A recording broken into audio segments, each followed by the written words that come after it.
దాదాపు 12 గంటలు ఎడతెరిపి లేకుండా కురిసిన భారీ వర్షానికి హైదరాబాద్లో 3600 కుటుంబాలు ప్రభావితమయ్యాయని ప్రభుత్వం ప్రకటించింది. రెండేళ్లలోనే అత్యధికంగా కురిసిన వర్షానికి పోటెత్తిన వరదలతో ఇప్పటికీ పలు లోతట్టు ప్రాంతాలు జలపాతాలను తలపిస్తున్నాయి. ఇళ్లలోకి చేరిన డ్రైనేజీ నీళ్లతో ప్రజలు అవస్థలు పడుతూనే ఉన్నారు. 2000 బాధిత కుటుంబాలకు సహాయాన్ని అందిస్తున్నామని రెవెన్యూ పురపాలక శాఖలు ప్రకటించాయి.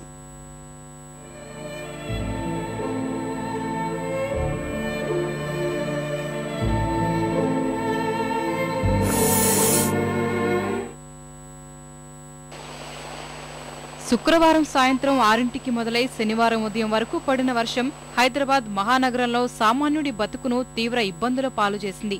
నాలాలు, చెరువులు సహా మూసి కుచించుకుపోవడంతో వరద నీరు ఇళ్లలోకి చేరిన ప్రాంతాల్లో ప్రజలు మరో రాత్రి కూడా నిద్ర లేకుండానే గడిపారు. నాంపల్లి రైల్వే క్వార్టర్స్, బేగంపేట, అమీర్పేట, నాగమయ్యకుంట, కూకట్పల్లి, మల్కాజ్గిరి, హబ్సిగూడ, ఉప్పల్, ఎల్బీనగర్ సహా సికింద్రాబాద్లోని పలు ప్రాంతాల్లో నిత్యావసర వస్తువులు కూడా తడిసి బాధితులు ఇబ్బందులు ఎదుర్కొన్నారు.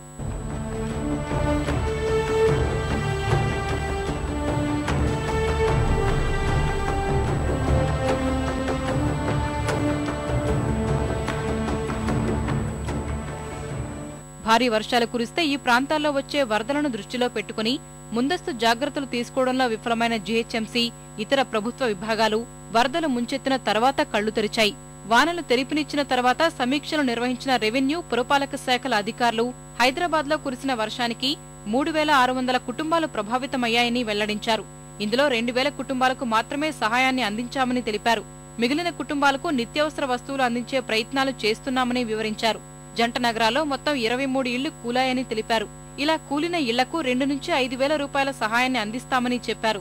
భోజుగుట్ట, గోల్కొండ ప్రాంతాల్లో 2 పునరావాస కేంద్రాలు ఏర్పాటు చేసి బాధితులను ఆదుకునేందుకు ప్రయత్నిస్తున్నామని వివరించారు. దాదాపు 2000 కుటుంబాలకి ఇప్పటివరకే రైస్ డిస్ట్రిబ్యూట్ చేయడం జరిగింది. మిగతా వాళ్ళందరికీ కూడా కూపన్స్ ఇవ్వడం జరిగింది. సో వాళ్ళు రేషన్ షాప్స్కి వెళ్ళి తెచ్చుకుంటారు.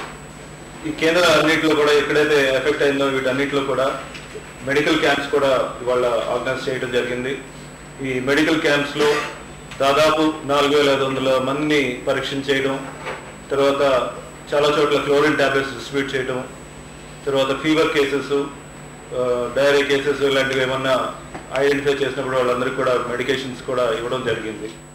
మరో 2 రోజులు వర్షాలు కురిసే అవకాశాలున్నాయన్న వాతావరణ విభాగం అంచనాలను దృష్టిలో పెట్టుకుని జాగ్రత్తలు తీసుకున్నామని జీహెచ్ఎంసీ కమిషనర్ కృష్ణబాబు చెప్పారు. టోటల్ గా అందరినీ కూడా హై అలర్ట్ లో పెట్టడం జరిగింది. సీనియర్ అధికారులని పర్యవేక్షకులుగా నియమించి మనం 24 అవర్స్ మనం round the clock man power, vehicles, tools, implements అన్ని కూడా అందుబాటులో పెట్టి ఏర్పాటు చేయడం జరిగింది. అలాగే బాధితులను ఆదుకునేందుకు గతంలో నెలకొల్పిన 6 నియంత్రణ కేంద్రాలు సహా 155-304 నెంబర్ను అందుబాటులోకి తెచ్చామని కృష్ణబాబు వివరించారు.